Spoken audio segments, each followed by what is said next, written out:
Mga palangga, bukal-bukal na ang ato ang binignit. So, kailangan na ito kwaon ang kining mga bula-bula. Kwaan na ito mga bula-bula, mga palangga. So, kung gisagol ani is amuting kahoy lang, kamote, then saging. Kay mura man akong ganahan. Din gibutangan lang po na ako og corn kernel. Para maiba mga palangga to ang kanang binignet. Then gibutangan ako og beef flavor ed mga palangga. So mo ni ang makayami. Then syempre brown sugar. So pinaka-special nga pagkaon basta Huwebes Santo or Biyernes Santo mga palangga. So sa kay lasa ni mga palangga no kay giba na nako ang recipe gisagulan ako corn kernel. Gusto lang ako maiba. Para kakaiba di ba mga palangga? Syempre mga palangga para di hassle na natay Coco Mama fresh gata. So muna itong ihalo mga palangga. Dito kinahanglan nga magkagod-kagod pa diha birada mga palangga na natay Coco Mama. So isa mga palangga. Then duha. Gusto na ko creamy mga palangga ug dagagata.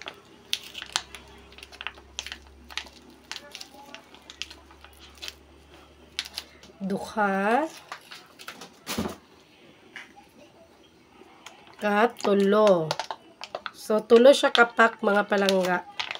Akong gihalo. Ba, walay hassle. Walay hassle na mga palangga. Dili na mag kagod-kagod pa di mga palangga. Mangitag lubi.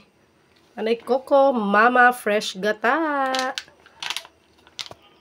So, depende na sa inyo mga palangga kung prila kabuok gusto niyo nga Coco Mama fresh gata ibutang sa inyohang lamiang binignit. So, yung halo-halo lang nato mga palangga. So, wala na ako na video ganiha nga gibot na lang ako og brown sugar. So, nakadepende po sa inyo mga palangga kung pila.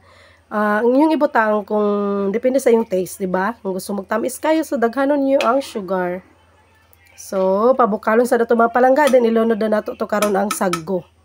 So, bukal naman siya mga palangga, ato nang ilunod ang ato ang saggo. Sa hinay-hinay.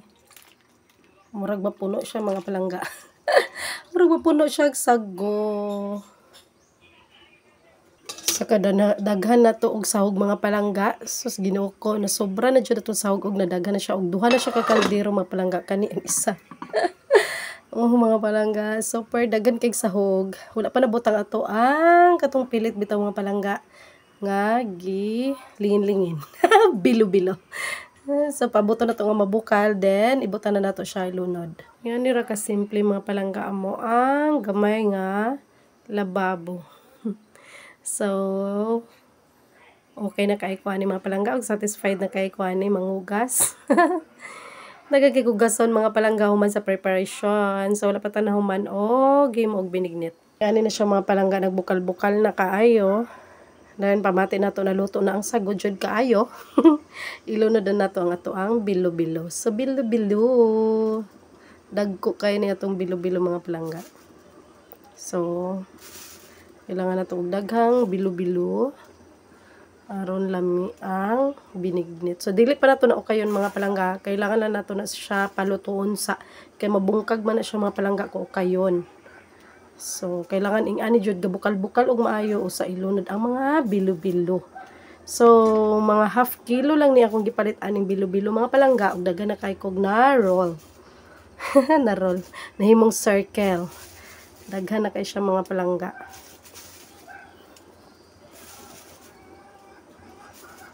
So, diri na punta sa pikas, kaya nagsugod na og bukal. Kabila mga palangga, ilunod na sa dato mga bilo-bilo. So, kay sa kadaghan sa atong ingredients mga palangga, nadaghan, maday na koy. Nag-ana-gana kung ba na gamayon lang ni lapaw pa man jud mga palangga sa kaldero ba. So, kay taga na to ni atong ugangan ani, o son sa kumbana, kay sila man ang nasa duol dire. Para mahurot sad nino mga palangga, kay halos tanan nga tawo karon is naghimo sad og binignit jud. Ani siya ka violet mga palangga pag naay OV flavored na gibutang.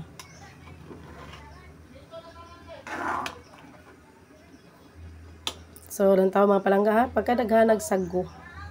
Muna siya ang pinaka-favorite nako sa isa ka binignit mga palangga. So, pabukalo na ko to na ulit. Then, i-try na to kaunon kung luto na ba. So, muna ni mga palangga itong final nga look sa itong binignit. So, yummy. So, dili kay siya asin tamis mga palangga. Tama-tama lang ni. So, let's eat mga palangga. Binignit ni Jinjin. So, yummy. So, daghag sahog. Thanks for watching mga palangga. God bless you all. Mwah! Take care always.